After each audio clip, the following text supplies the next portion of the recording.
오늘 주님 주신 말씀은 시편 8편 4절에서 9절까지 말씀입니다. 제가 봉독하겠습니다. 사람이 무엇이기에 주께서 그를 생각하시며 인자가 무엇이기에 주께서 그를 돌보시나이까. 그를 하나님보다 조금 못하게 하시고 영화와 존귀로 관을 씌우셨나이다. 주의 손으로 만드신 것을 다스리게 하시고 만물을 그의 발 아래 두셨으니 곧 모든 소와 양과 들짐승이며 공중의 새와 바다의 물고기와 바닷길에 다니는 것이니이다. 여호와 우리 주여, 주의 이름이 온 땅에 어찌 그리 아름다운지요.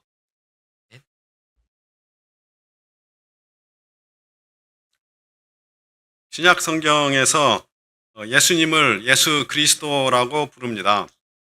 여기에서 예수는 예수님의 원래 이름이고 그리스도는 메시아라는 히브리 말을 그리스어로 번역한 것입니다. 그러니까 예수 그리스도는 예수 메시아라는 말입니다. 바울이 전도한 터키 지방과 그리스 지방은 당시에는 로마의 지배를 받고 있었지만 그 전에 그리스 문화가 널리 퍼져서 그리스어를 주로 사용하는 지역이었습니다. 바울은 전도 여행에서 각 도시에 들어가면 먼저 유대인 회당에 가서 전도를 했습니다. 유대인 회당에는 그 도시에 사는 유대인들과 그리스 문화를 가진 그 지역 주민인데 유대교의 하나님을 경외하는 사람들이 예배를 드리고 있었습니다.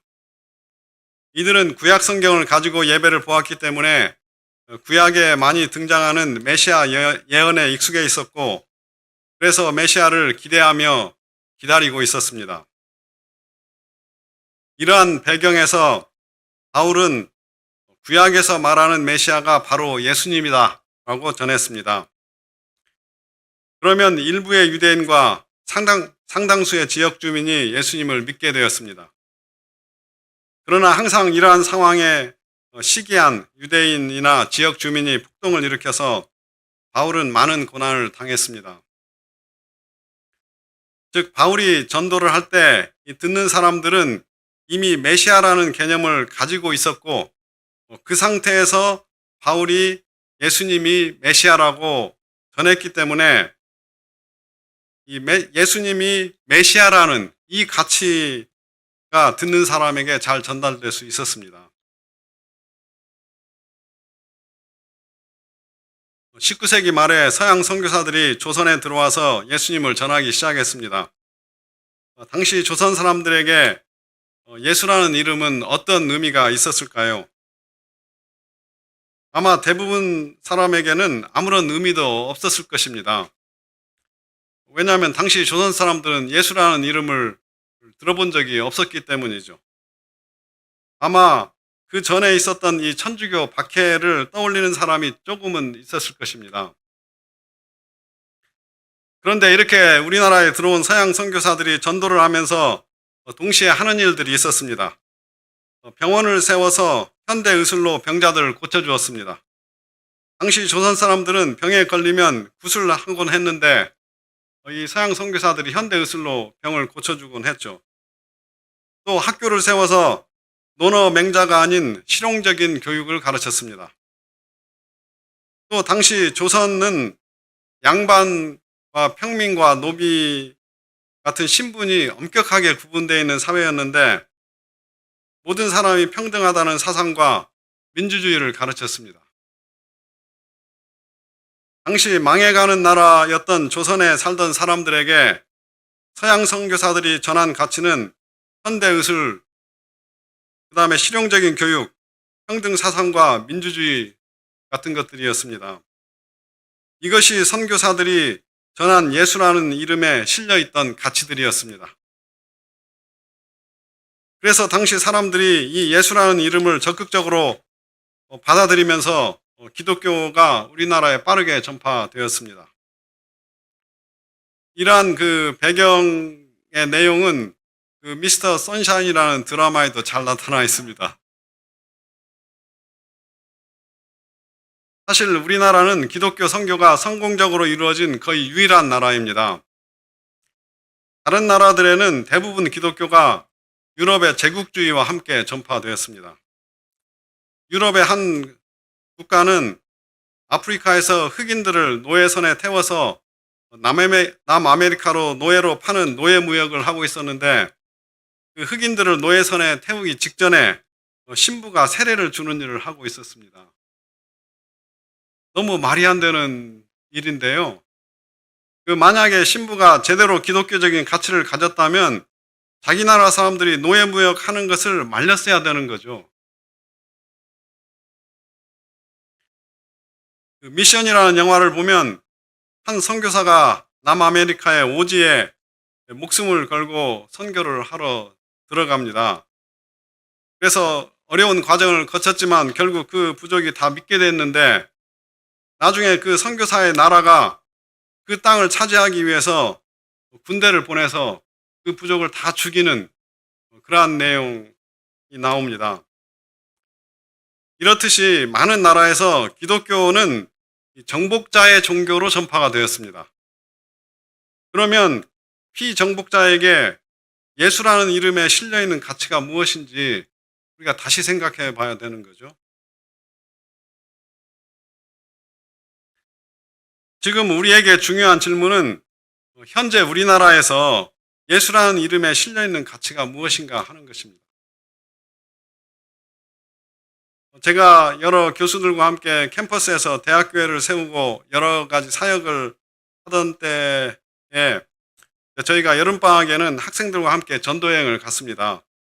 그래서 태국에도 가고 일본에도 가고 지방대학에도 가고 했는데, 전도하는 방법은 항상 똑같았습니다. 저희가 이제 캠퍼스에 가서 학생들을 붙잡고 사역일을 전도하는 것입니다. 옛날 그 방식이죠.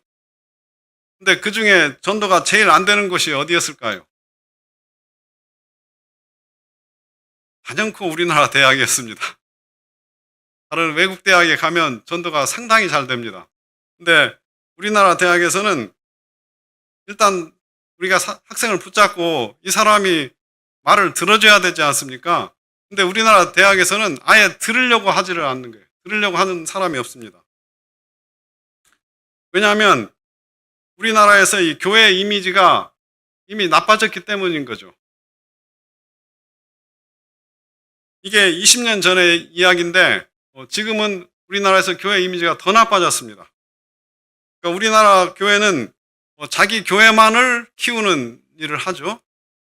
그 일을 열심히 하고 그렇게 키운 교회를 자기 아들에게 세습을 합니다. 그리고 또 교회 안에서 발생하는 여러 가지 성적인 문제들이 많이 있는 거죠. 그래서 우리나라에서는 이미 예수라는 이름에 실려있는 가치가 부정적인 것이 되었습니다.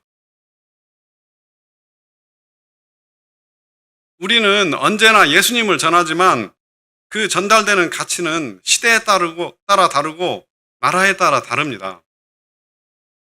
한 번 더 말씀드리면 우리는 언제나 예수님을 전하지만 그 전달되는 가치는 시대에 따라 다르고 나라에 따라 다릅니다.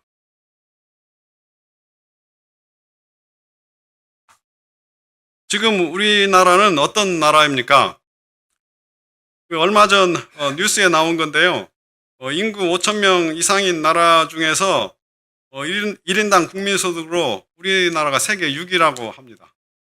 미국, 독일, 영국, 프랑스, 이탈리아 다음에 우리나라입니다. 일본보다도 우리나라가 1인당 국민소득이 높아졌습니다. 그런데 동시에 우리나라는 이 자동차, 반도체, 조선, 석유, 화학 같은 주요 산업에서 모두 첨단 기술을 가지고 있는 나라입니다. 영국은 우리나라보다 잘 사는 나라지만 이미 제조업의 경쟁력을 잃어버린 지 오래됐습니다. 그래서 이 주요 산업에서 모두 기술 경쟁력을 가지고 있는 나라는 전 세계에서 미국, 독일, 중국, 일본, 그리고 우리나라 정도입니다. 그러니까 우리나라가 대단한 나라가 된 거죠. 그렇다고 해서 상황이 마냥 좋은 것만은 아닙니다. 왜냐하면 이제 중국이 거세게 추격하고 있기 때문이죠. 중국은 어떤 산업에서 어느 정도 기술력이 올라가면 저가에, 그러니까 싼 가격에 대량 생산을 해서 소위 치킨 게임이라는 것을 합니다. 그래서 경쟁 업체들을 죽이는 일을 하죠. 그렇게 해서 태양광 산업에서도 그렇고 디스플레이 사업에서도 우리나라 회사들이 대부분 문을 닫았습니다. 지금은 석유 화학에서 치킨 게임이 진행되고 있어서 우리나라 회사들이 위기를 겪고 있습니다. 그래서 어떻든 우리의 상황은 쉽지는 않지만 우리나라는 지난 30년, 40년 동안 이런 위기 속에서도 계속 극복하면서 지금에 도달했기 때문에 앞으로도 잘할 것이라고 기대를 합니다. 또한 요즘에는 우리나라가 이 문화적으로도 뛰어난 역량을 발휘하고 있죠. 그래서 K-팝이나 영화나 드라마에서 대단한 성과들을 얻고 있습니다. 그러니까 우리나라는 경제적으로도 그렇고 산업적으로도 그리고 문화적으로도 발전된 나라가 됐고 그만큼 다변화된 나라가 되었습니다.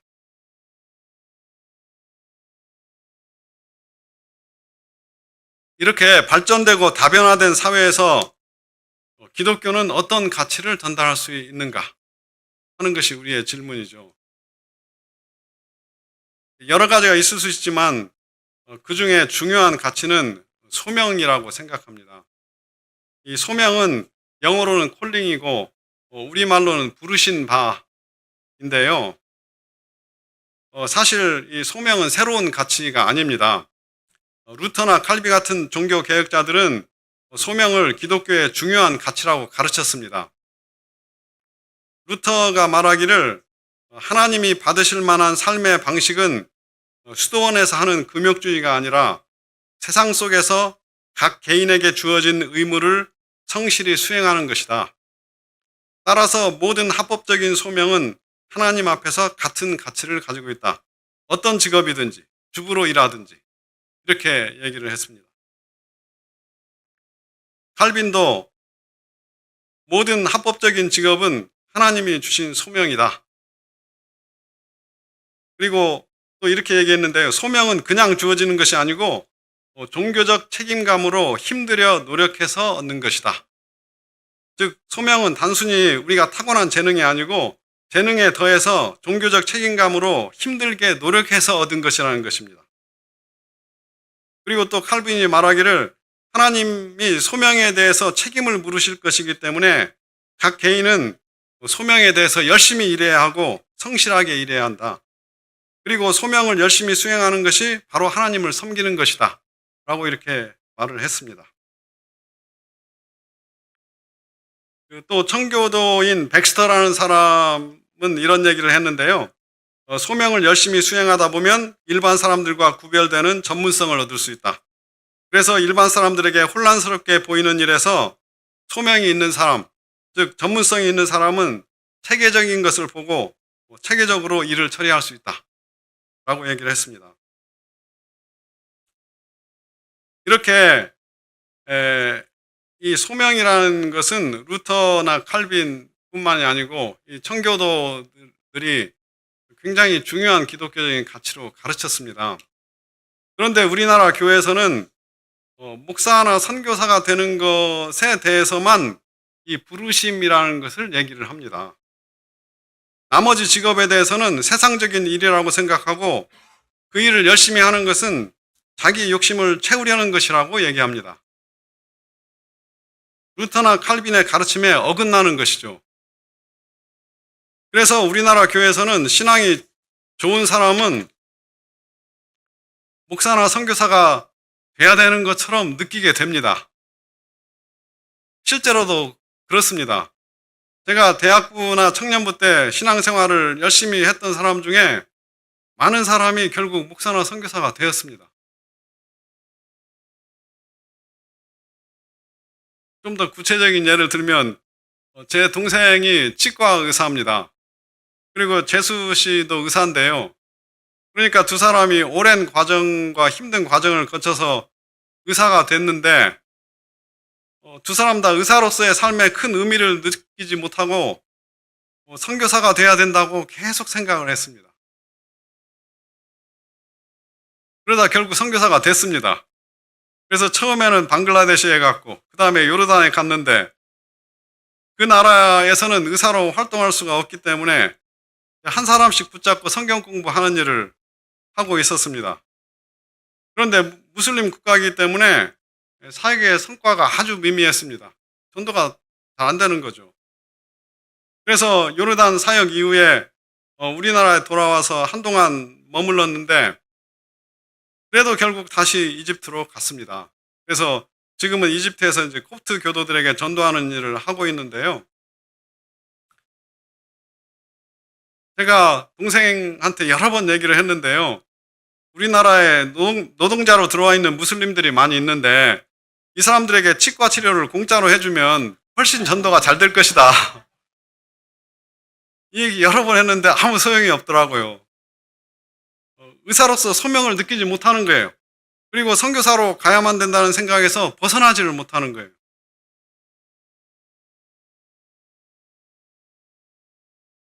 사실 저도 비슷한 경험을 했는데요.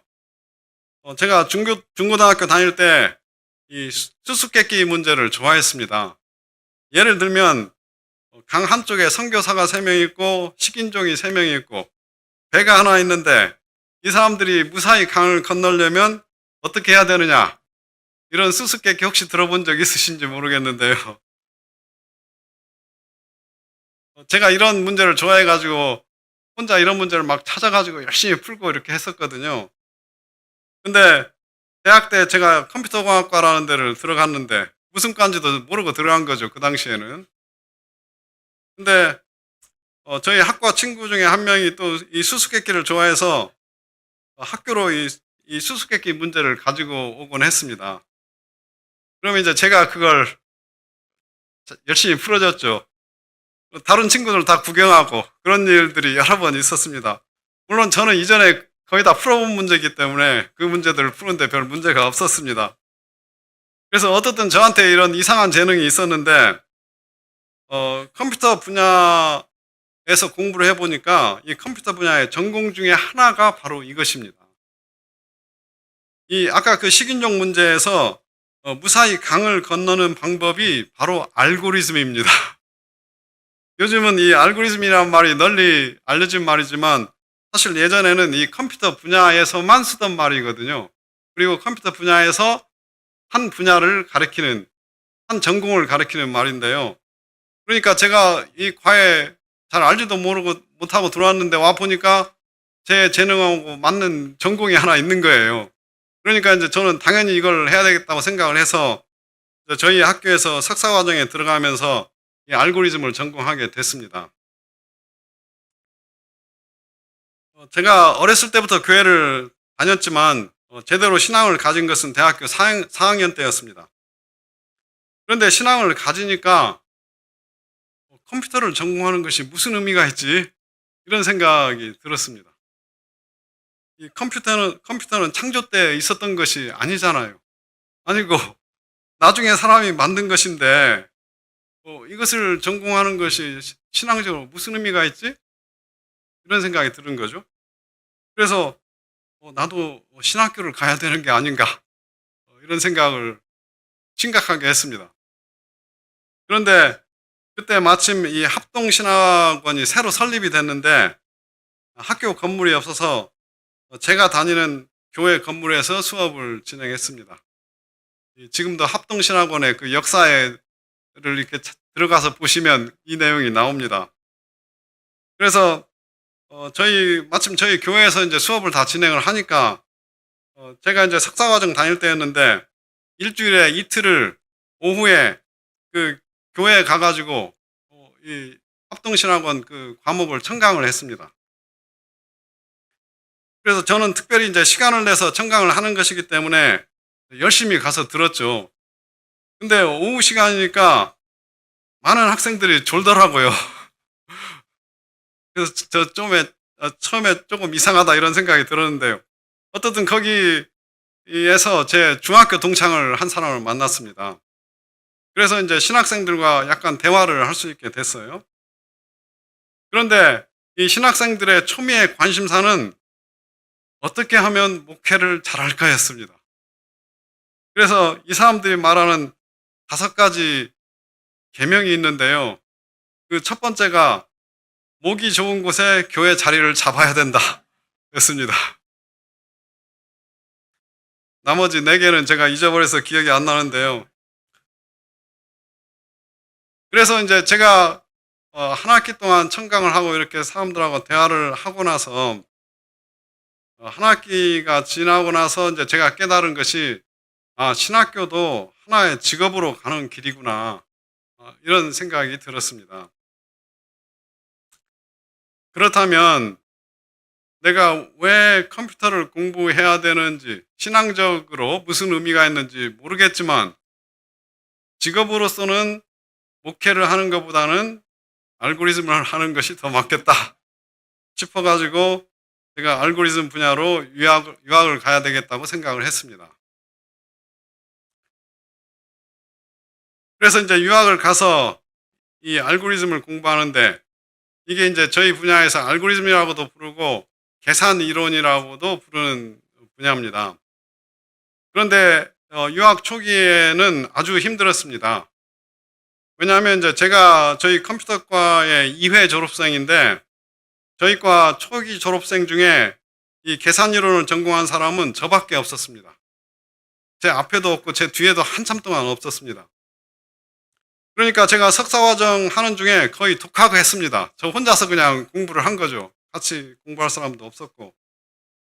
그런데 이제 미국 학생이나 유럽에서 미국으로 유학 온 학생들은 이 계산 이론 분야의 기초가 아주 잘 닦여 있었습니다. 그러니까 저하고 같이 이쪽 전공을 하는 사람들의 벌써 이 기초에서 상당한 차이가 있었던 거죠. 그래서 제가 초기에 고생을 많이 했지만 어쨌든 그것을 극복하고 이제 졸업을 하게 되었습니다. 졸업 후에 여러 직장을 알아봤는데 영국의 교수 자리가 돼서 그쪽으로 가게 됐습니다. 제가 있던 대학이 런던 대학교 킹스 칼리지라는 학교인데요. 영국에서 물론 당연히 옥스퍼드하고 케임브리지가 제일 좋은 학교고 이 두 학교 빼고 그 다음으로 좋은 대학이 몇 개가 있습니다. 근데 그 중에 한 대학이 이제 제가 있었던 곳입니다. 이제 저희 학교에서 되게 이제 학과 사무실 밖에 교수들의 사진하고 이름을 이렇게 쭉 붙여놓는데 제가 쭉 둘러보니까 동양인으로서 교수는 그 당시 저밖에 없었습니다. 그곳에서 이제 제가 2년 동안 있다가 이제 지금의 학교로 오게 되었습니다. 근데 이제 우리나라에 와보니까 그 당시에는 연구 환경이 정말 열악하던 때였습니다. 그래서 이제 제가 외국에 있었을 때 수준의 연구 결과를 얻기 위해서 정말 외롭고 힘든 싸움이 시작됐습니다. 외롭다는 것은 무슨 말이냐면 제 전공은 인기 있는 전공이 아닙니다. 요즘 AI는 엄청나게 인기가 있고 그전에는 또 인터넷 시대에는 네트워크 인기가 있었고 또 뭐 애니메이션도 인기가 있었을 때가 있고 이렇게 컴퓨터에 인기 있는 분야가 이렇게 계속 바뀌거든요. 근데 제 분야는 한 번도 인기 있는 분야에 이었던 적이 없습니다. 제 분야는 굉장히 컴퓨터의 기초적인 전공 분야고 그래서 굉장히 소수의 대학원생만 저희 연구실을 왔습니다. 그러니까 항상 소수의 대학원생과 연구를 진행을 했고요. 또 일반 사람들에게 전달되는 내용이 아니어서 주변 사람과 얘기를 할 수가 없습니다. AI는 많은 사람들이 관심을 가지고 뭐 얘기도 듣고 싶어 하고 이러는데 제 전공에 대해서 궁금해하는 사람은 전혀 없고요.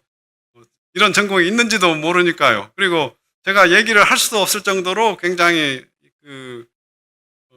기술적인 그런 내용입니다.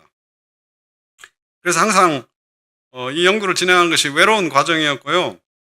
그 다음에 힘들다는 것은 그렇지만 이제 제 분야에서 이 세계적인 학자들하고 연구 경쟁을 해야 되기 때문에 논문을 국제 학회에 제출을 하면 받아들여질 때도 있지만 떨어질 때가 많았습니다.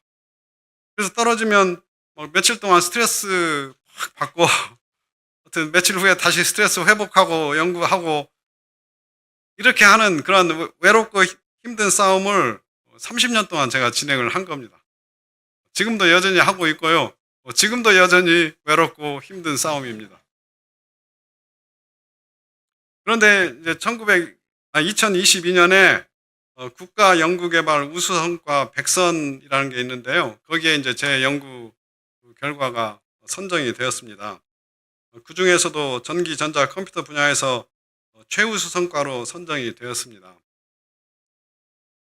그래서 이제 그동안의 노력에 대해서 큰 위로를 받았는데요. 그래봐야 이 상장 하나 주는 건데요.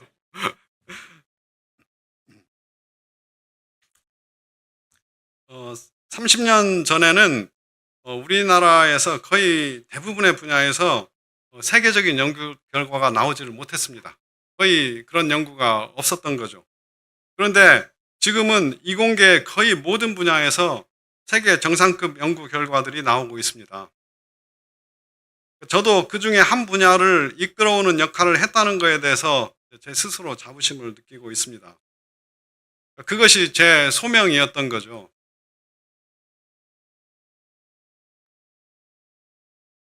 우리나라가 앞에 말씀드린 것처럼 경제적으로, 산업적으로, 문화적으로, 그리고 거기에 더해서 학문적으로도 발전된 나라가 되는 거에 일조를 한 것입니다.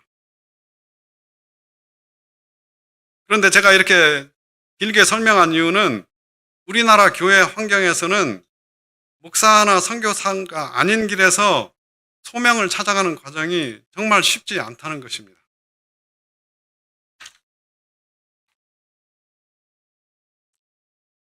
이 칼빈의 표현에 의하면 소명은 인간의 마음이 이랬다 저랬다 하는 변덕과 오래 기다리지 못하는 성급함으로부터 우리를 잡아주는 것이다.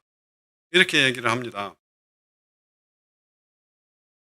또 이 소명은 우리가 먹고 사는 기반이 되는 것이죠. 그리고 또 소명을 통해서 우리 주변과 우리가 속한 공동체에 유익을 끼칩니다.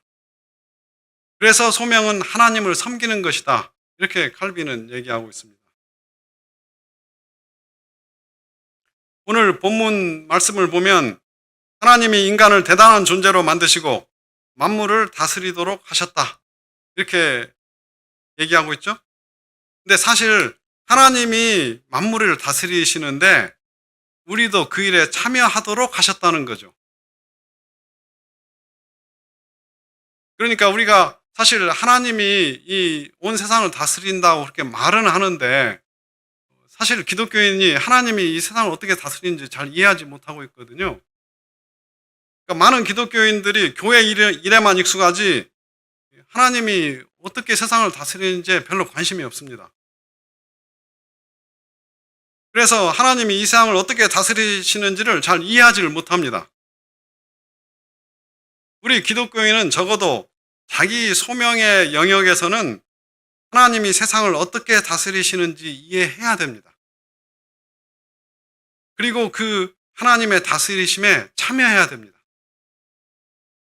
한 번 더 말씀드리면 우리 기독교인은 적어도 자기 소명의 영역에서는 하나님이 세상을 어떻게 다스리시는지 이해해야 됩니다.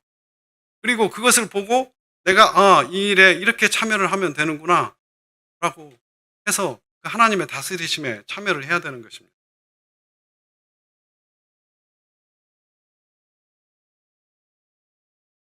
막스 베버라는 독일의 사회학자가 있는데요. 개신교 윤리와 자본주의 정신이라는 책을 쓴 사람입니다. 이 사람은 이제 독일 사람인데 그 전에 영국과 미국에서 이 법치주의에 기반한 민주주의의 발전이 있었고요. 또 산업혁명을 통한 자본주의의 발전이 있었습니다.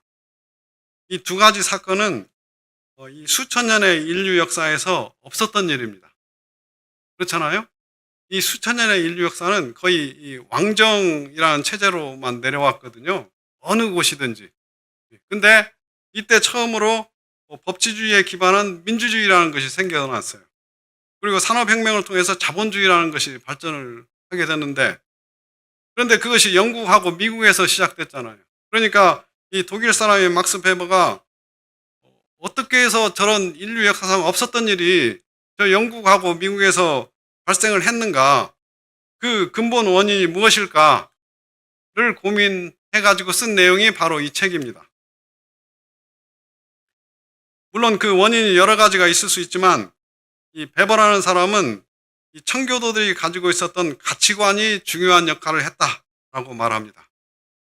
그래서 이 수도원에 사는 금욕주의가 아니고 이 사람의 표현인데요.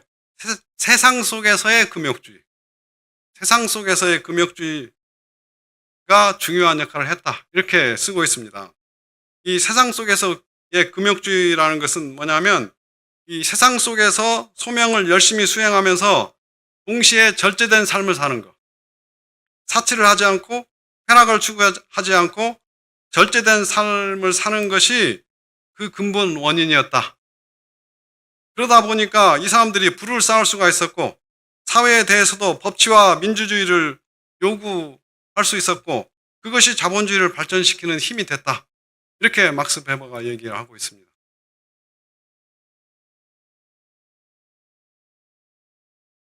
이 기독교인이 소명을 가지고 열심히 살면서 이 베버가 말한 이 세상 속에서의 금욕주의를 실천하면 우리가 속한 공동체에 유익을 끼치게 됩니다. 특히 잘못된 제도를 고쳐서 좋은 제도를 만드는 경우가 많이 있습니다. 사실은 이 법치주의에 기반한 민주주의도 그렇고 자본주의라는 것도 이전에 안 좋았던 제도를 고친 것이죠. 그래서 좋은 제도를 만든 것입니다.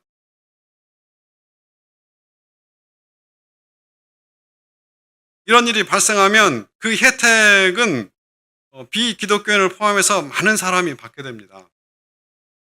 사실 우리나라에서도 그런 일이 일어난 것이고요. 손 장로님이 그러한 삶을 사셨습니다. 그래서 기독교 윤리 실천 운동을 설립해서 신문 감시 운동과 같은 많은 사회 운동을 주도하셨습니다. 우리 기독교인은 유토피아를 만드는 것이 아닙니다. 세상에는 항상 악이 있기 때문에 유토피아를 만드는 것은 불가능합니다. 그렇지만 기독교인이 사회에 선한 영향력을 끼치고 그래서 많은 제도가 개선되면 그 사회는 기독교인이 없는 사회에 비해서는 상대적인 경쟁력을 갖게 되어 있습니다. 그게 사실 영국과 미국에서 발생한 일인 거죠.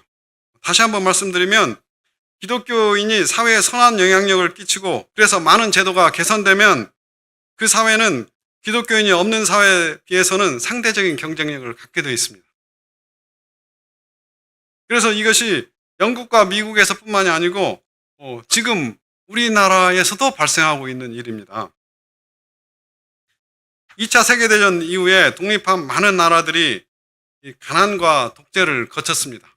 우리나라도 그랬죠. 가난과 독재를 거쳤는데 대부분의 나라들이 후진국이나 중진국에 머물렀습니다. 우리나라만 선진국에 도달했습니다. 물론 우리나라도 아직 그 길을 가고 있는 중이고 아직도 문제가 많죠. 우리가 최근에 겪은 것처럼 문제가 많이 있지만 우리나라가 2차 세계대전 이후에 독립한 다른 나라들과는 다른 길을 가고 있는 것은 명확합니다. 이것은 우리나라에도 수천 년 역사에 없었던 일이 일어나고 있는 거죠. 우리나라가 전 세계를 상대로 경쟁해서 뛰어난 성과를 얻어내고 있습니다. 거의 모든 분야에서.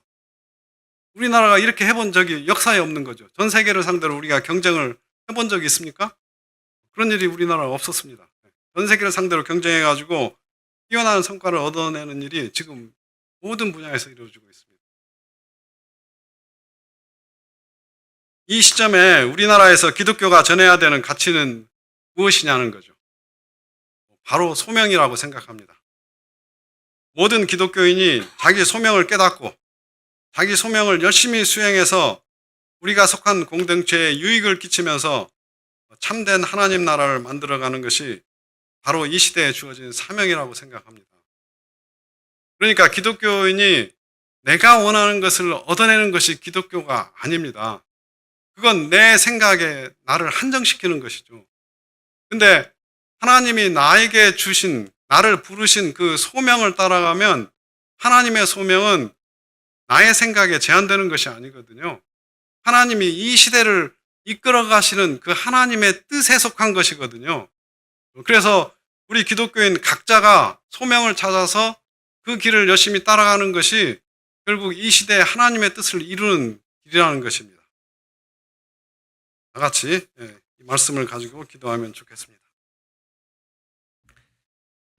하나님, 주님께서 저희들 한 사람 한 사람을 부르시고 저희들에게 소명을 주시고 주님의 일에 참여하게 해주신 것 감사합니다. 저희들에게 은혜를 베풀어 주셔서 이러한 소명을 저희들이 깨닫고 주님의 놀라우신 그러한 일에 사역에 참여하는 저희들 될 수 있도록 은혜를 더하여 주시옵소서.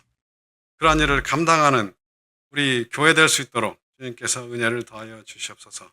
이 시간에도 함께 하신 것 감사드리옵고 예수 그리스도의 이름으로 기도했습니다.